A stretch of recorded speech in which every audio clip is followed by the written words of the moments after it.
Coming up on Citrus TV News live at 6. The new law building is about to receive an impressive award. And politicians react to Donald Trump's controversial comments. Plus, Time Magazine announces its Person of the Year. Citrus TV News starts now.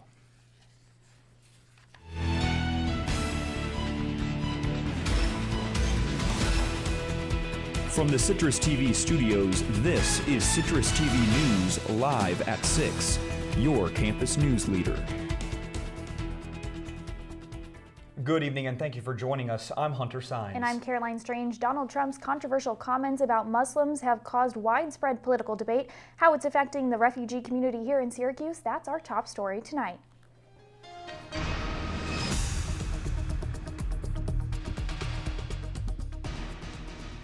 Just as top political leaders are reacting to Donald Trump's recent controversial comments, so are local Syracuse Muslim leaders. Syracuse.com reports Yusuf Soul, head of a mosque on the north side of town, has called Trump's words surprising and disheartening. Also, local Muslim leader Muhammad Iqbal, who is the president of a national Muslim organization with an office here in Syracuse, calls Trump's words a form of extremism. And despite Donald Trump's words, the city of Syracuse may become a more welcoming place for newcomers. The Syracuse community is beginning meetings and talks to open a public charter high school for refugees, as well as students in the Syracuse area struggling in a traditional school setting. On-Tech Charter School will accept all applicants, but will be primarily for refugees who are part of the resettlement program here in Syracuse. According to an educational lawyer, so far the city has taken in more than 7,000 refugees since 2001.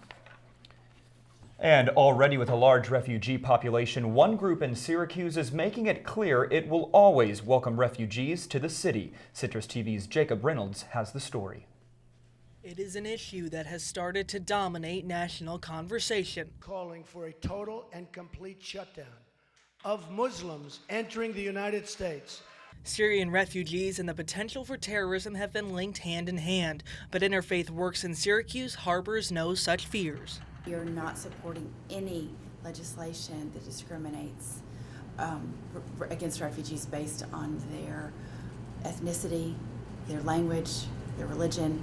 Not only do they not discriminate, they say the fear of these refugees coming into the U.S. to commit acts of terror is unfounded. If there are terrorists who are going to be coming out of Syria, they're not going to be coming through the refugee resettlement program. This is the most highly vetted, highly tested, highly securitized program in the world. If Syrians come as terrorists, they're not going to come as refugees. Interfaith Works is just happy to help the people who desperately need it, and some of those people come back to work for them, like Lorena, who says the program is life-changing. I was able to go to high school, finish high school, go to college, study abroad, and now I'm here.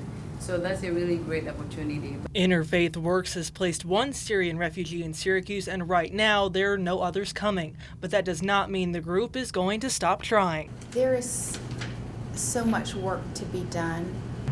Now, Interfaith Works is always interested in donations or volunteers.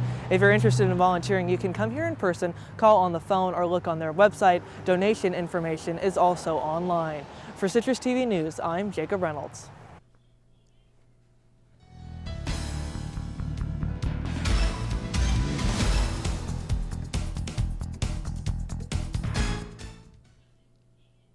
Local art groups like Syracuse Stage and CNY Jazz are getting more funding. The National Endowment for the Arts is giving $105,000 to art groups in Syracuse.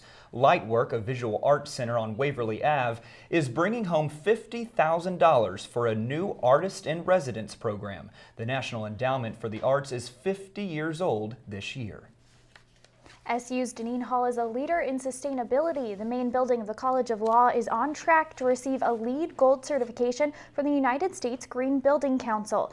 Deneen is located next to bus stops to reduce pollution from cars. The building is also known for the natural light in its courtyard, making it more sustainable. After security issues, SU has revamped its campus app, Syracuse University Mobile. The app was created by Information Technology Services. The renovations to the technology came after Chancellor Syverud called for programs that promoted student engagement within the university. Whitman's Associate Dean Nicholson set up 2 tournaments that allowed students, faculty, and staff to come together and brainstorm improvements on the SU campus. And well, coming up next, protesters continue to flood the streets of Chicago.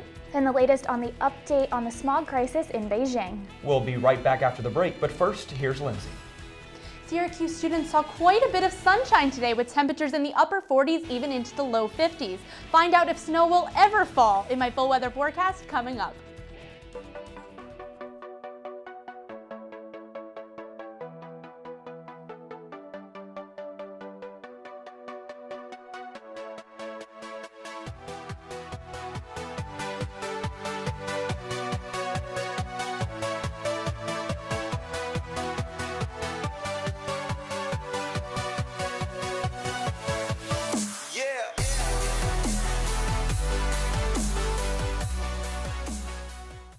If I got to go to college, oh my goodness. I like discovering new things. You get to see what works for you and what doesn't. That helps you evolve as a person. You get to make like a supernova of skill or talent or whatever it is. I've always wanted to go to college. I just feel like that's my destiny. My name is Queen, and I am your dividend.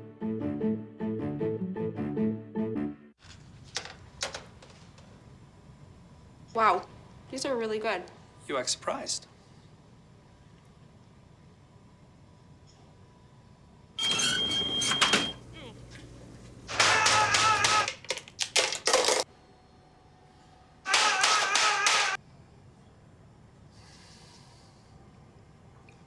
Practice makes perfect. You don't have to be perfect to be a perfect parent. There are thousands of teens in foster care who don't need perfection. They need you.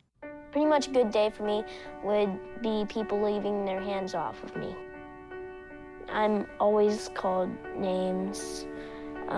Everywhere that I go, there's always someone calling me names, calling me gay. I've been choked, thrown up against a wall, punched. Nobody's ever tried to help me.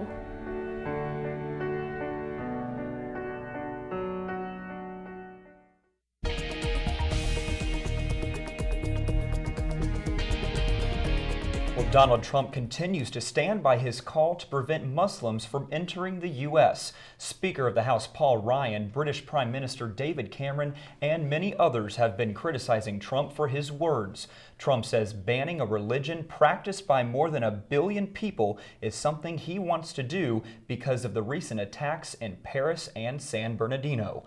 Even the White House weighed in, saying Trump's comments have, quote, disqualified him as a legitimate candidate for president. And Trump isn't stopping there. Even after saying he wants to ban Muslims from entering this country, Trump still plans on visiting Jordan, a country where a majority of its citizens are Muslim. Trump says he wants to meet personally with Jordan's king when he gets there. His trip will most likely take place after he visits Israel later this month. Another top GOP candidate, Ben Carson, announced his plan to revamp health care. The retired brain surgeon wants to repeal Obamacare and raise the age for Medicare sign-ups. He also wants more competition among insurers. One of Carson's advisors is saying the plan would save money but would not go into detail. FBI agents have arrested a former Long Island police chief. James Burke is now behind bars. He resigned 2 months ago when reports of the FBI investigation into his conduct surfaced. Burke allegedly beat up a man he believed broke into his car and stole several belongings. And unrest continues in Chicago today as at least 5 different groups are protesting about the police department. Thousands of protesters are marching through the streets near Chicago's City Hall, blocking traffic while chanting, quote, 16 shots and a cover-up. At least one of the groups is calling for City Mayor Rahm Emanuel's resignation after dashcam video showed a white police officer shooting Laquan McDonald, a black teen, 16 times. Speaking today, Emanuel apologized for McDonald's death and said local police officials and the community need to work together to build a better relationship.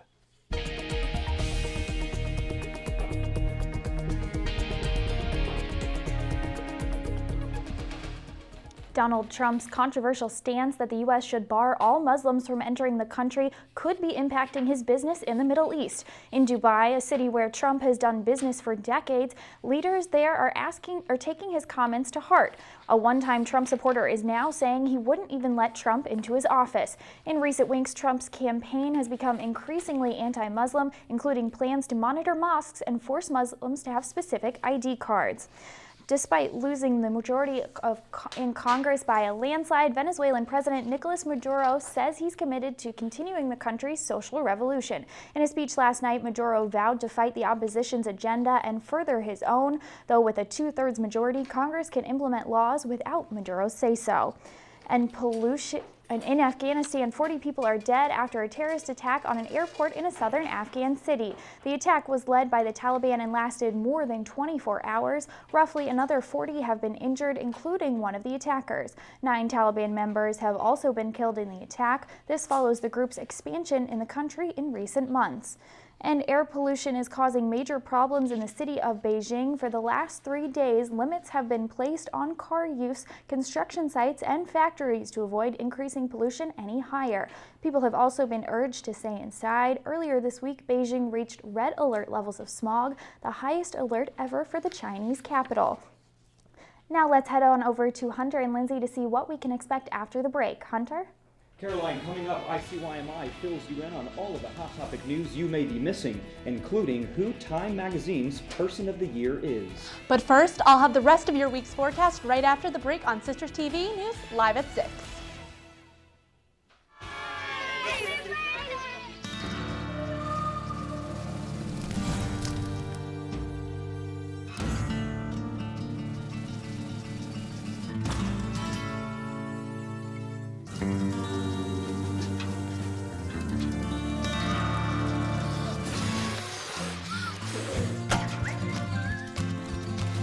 Preventing wildfires.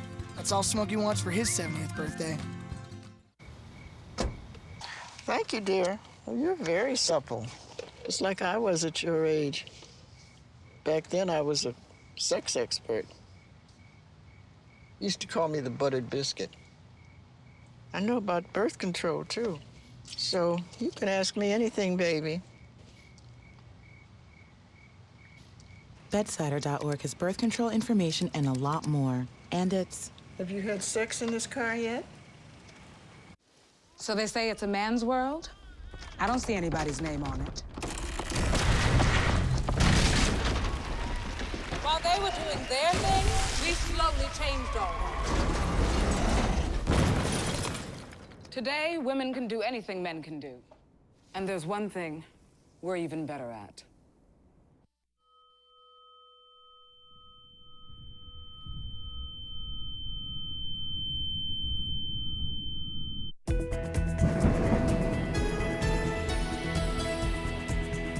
Well, it was an unusually warm day here in Syracuse. You wouldn't know it's December and nearly time for our Christmas break. Lindsay, will we be seeing any snow before we head home? You're right, Caroline. This weather has been astronomically warm, and who knows, maybe we won't even see any snow before we head back. Similar to today, we saw temperatures in the upper 40s, even reaching the low 50s today. Wind was relatively mild at around 14 miles per hour, but that did make the temperature feel closer to lower 40s, around 42 degrees. Now, as we look at Wednesdays of the past, we can see that we are significantly higher than the average high for this time of year. We are approximately 10 degrees warmer and significantly warmer than the average low for this time of year, which is always great to see as we head into finals week, and it's not so dreary outside. Now, as we look at current temperatures across the region, we can see that most temperatures are in the upper 40s, even the low 50s, just like we are in Syracuse. Last week, Buffalo broke the record for not having any snow in November, and Syracuse might be on that similar path of warm weather. Now, as we look at current temperatures across the nation, we can see that temperatures are in the upper 40s, even into the 60s as we move throughout the central United States. But over the northeast, we can see that temperatures are still in the low to mid 50s, which is always a great sign for December. Current winds across the nation, we can see that winds are significantly stronger in the northwestern part of the United States, which is pretty typical for this time of year. Current surface temperatures, it's pretty clear across the United States, which is always great to see, especially as we head into later December. As we look specifically at the Doppler radar, there is absolutely no precipitation on the horizon for Syracuse, but we might start to feel a little drizzle earlier this evening. Tomorrow, we will be seeing temperatures in the mid-50s, partly cloudy with mild winds at around 8 miles per hour. Now, as we look at the 5-day forecast, tomorrow we'll be seeing more sunshine at around the mid-50 degree weather, and Friday we should be seeing sunshine as well, with temperatures closer to 60 at around 56, all leading up to this weekend, in which we should almost hit 60 on Sunday.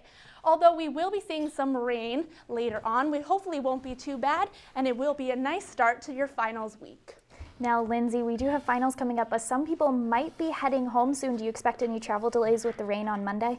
I don't really expect any travel delays. Luckily, this time of year, we're usually facing some more ice situations, but fortunately, we have not any ice on the horizon, so hopefully people can get home nice and safely. And with the warm weather, do you think we'll be able to head outside to study, or are we going to have to be cooped up indoors? You know, I'd like to think you can step outside and see some sunshine, maybe just throw on a light jacket, because it should be pretty beautiful for the rest of the week. All right, hard to believe it's December. Thanks so much, Lindsay. Now it's time for something we like to call our ICYMI, or In Case You Missed It segment. Here we bring you the latest health, entertainment, and consumer news. Here's Hunter with the latest.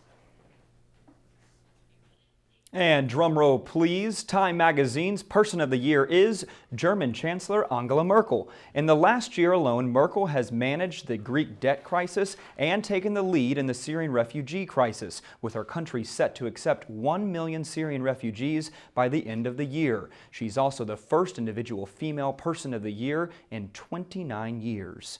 And at least 125,000 students at Boston College are sick after eating at a Chipotle near the campus. The Mexican food chain says it's a result of the neurovirus, not the recent E. coli outbreak connected to several of its restaurants. Though Boston College has tested 6 students for both, this comes after a string of bad PR for the company, where E. coli was reported in restaurants across 9 states. And Facebook data released today shows people haven't been shy about sharing their political beliefs on social media. Users have been weighing in about the battles for the Republican and Democratic presidential nominations more than any other topic this year. According to the rankings, the second most talked about topic was the terrorist attack in Paris, followed by the Syrian refugee crisis, the earthquakes in Nepal, and the Greek debt crisis. And in some twisted irony, the co-founder of the outdoor clothing company North Face has died of hypothermia. Douglas Tompkins was kayaking in Chile when his boat capsized. He was reportedly brought to the hospital unconscious and not breathing. He later died in the ICU. Tompkins was 72 years old. And for those Harry Potter fans from the West Coast, you have something to celebrate. Universal Studios Hollywood has announced the new Wizarding World of Harry Potter location in California will open April 7th. The park will include the Hogwarts Castle and various other Harry Potter-inspired rides. Merry Christmas, Harry Potter fans. Never say I didn't give you anything. And now let's send it on over to Lauren Walsh to update us on all the sports news you need after the break. Lauren? Coming up in sports, we'll have all you need to know about Coach Hopkins' first game as head coach in the Carrier Dome, along with a preview of the men's soccer team's toughest test yet. All that and more after the break. If you see news happening on campus, in Syracuse, or across the nation, call the CitrusTV newsroom at 315-443-1177 or tweet at CitrusTV News, your campus news leader. If you want to be a parent, it doesn't matter how you play or even what you wear. You just need to be there. Thousands of teens in foster care don't need perfection. They just need you.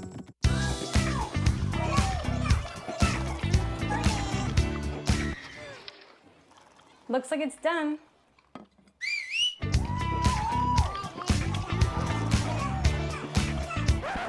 Don't let salmonella get funky with your chicken. On average, 1 in 6 Americans will get a foodborne illness this year. You can't see these microbes, but they might be there. So learn the right temperature to cook each type of meat. Keep your family safe at foodsafety.gov. Jimmy can't sing, and Tommy can't dance, so we're gonna put some ants in their pants. Aww. Kids will spend 22 minutes watching us, the super duper party troopers, sing about ants in their pants. Isn't that funny? Ants in their pants, they got ants in their pants, they've got ants in their pants. Brushing for 2 minutes now can save your child from severe tooth pain later. 2 minutes, twice a day. They have the time. So, I just moved in with this family, and it's embarrassing. The little one, he likes to go outside and crawl around in the giant litter box. I don't know what he's doing. I mean, I was born and I knew how to use the litter box. Look at that. That's disgusting. Oh, poop already. You're making me nervous. Oh, okay, I can't look at this anymore. I really hope he grows out of this, for his sake.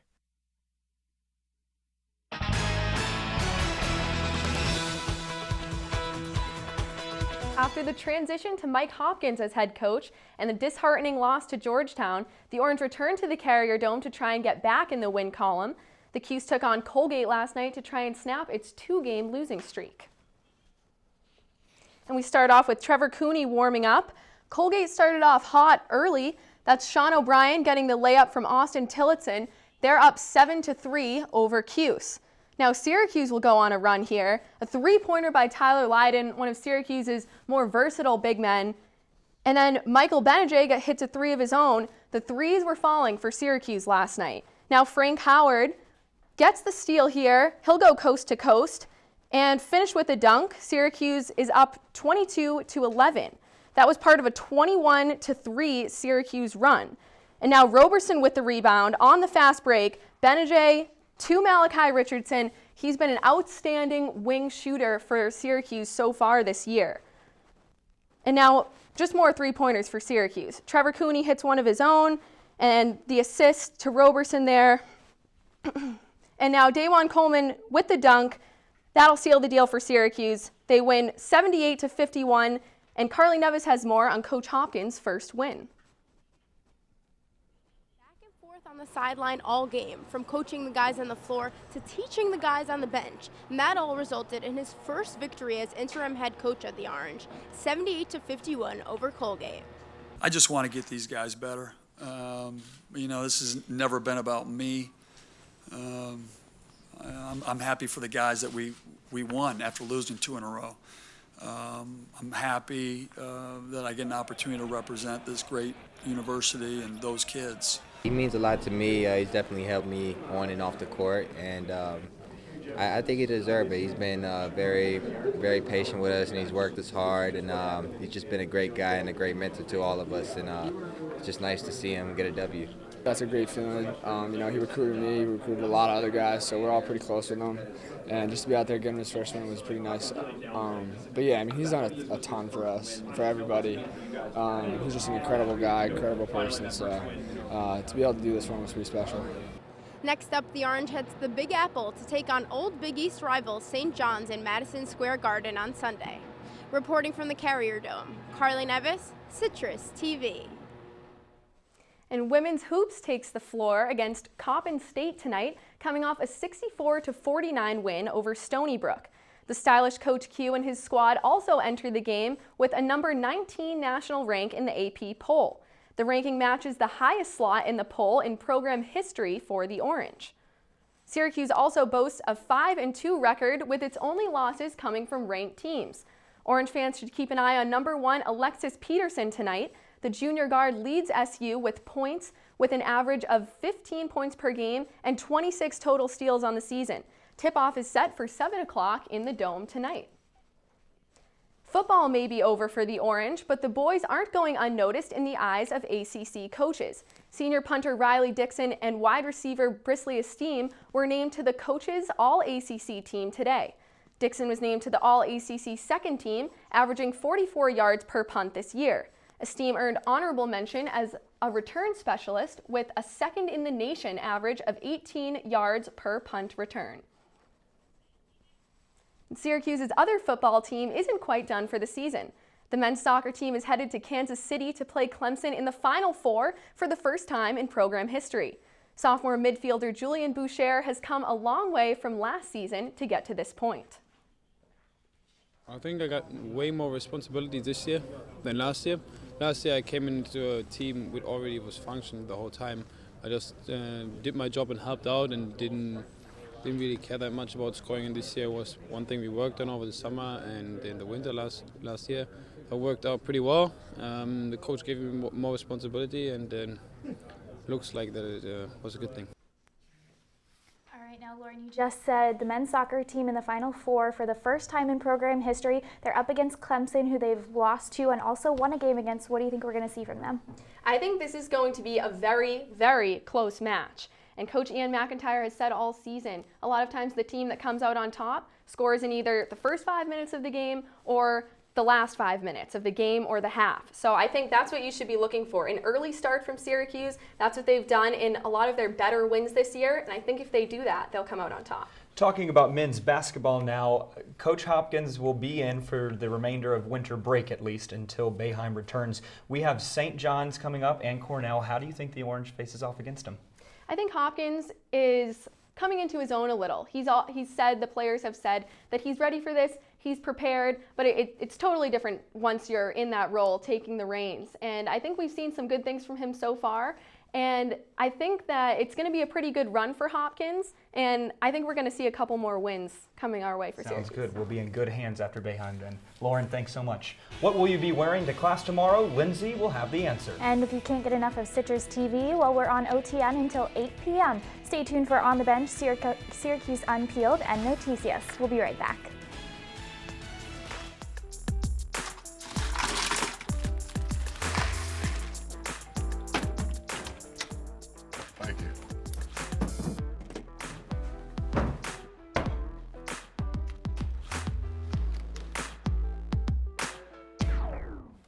You got a king?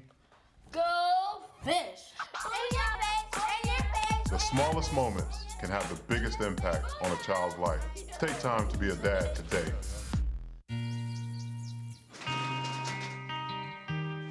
I've got a job to do today. I've got a job to do today.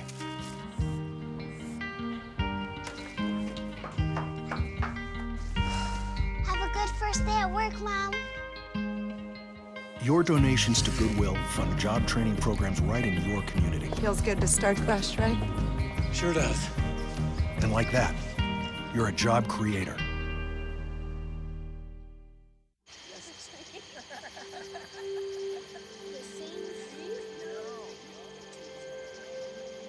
Psst, they're coming. Places, everybody. Light check. 1, 2, 1, 2. Everything looks good on our end. And lights. Come alive with the forest. Visit discovertheforest.org to find a forest near you. Lindsay, what's it going to look like first thing in the morning? Well, tomorrow when we wake up, it will be sunny with temperatures in the mid-50s, so just make sure to grab that light jacket. It should be a pretty nice day. Comfortable, but what about the next couple of weeks? I know both Caroline and I don't leave until the 20th, about 5 days before Christmas. So what can we expect for the next 2 weeks? I honestly don't think there's going to be much snow on the horizon. The temperatures have been way above freezing, and honestly, I think it would take a bit of cold front to actually get those temperatures back down to even snow level. All right, Lindsay, thank you so much. And well, now the time has come. It is Caroline Strange's last broadcast of not only the semester, but of the broadcast here at Citrus TV. Yeah. She is graduating soon and will be out in the real world. And I know, Caroline, that for all of us here that work Wednesdays and throughout the week, I know you help for many of the shows. We want to say thank you, and it's been a pleasure having you alongside me here. Well, thank you. It's been great that this is my first semester actually anchoring, and it's been great to do it with you because it's always a fun time, and I'm glad Lindsay's been our weather anchor because I call myself her Citrus mom. That's everything. Signing off for the last time, I'm Caroline Strange alongside Hunter Saenz. Thank you so much for watching, and have a great break, Syracuse.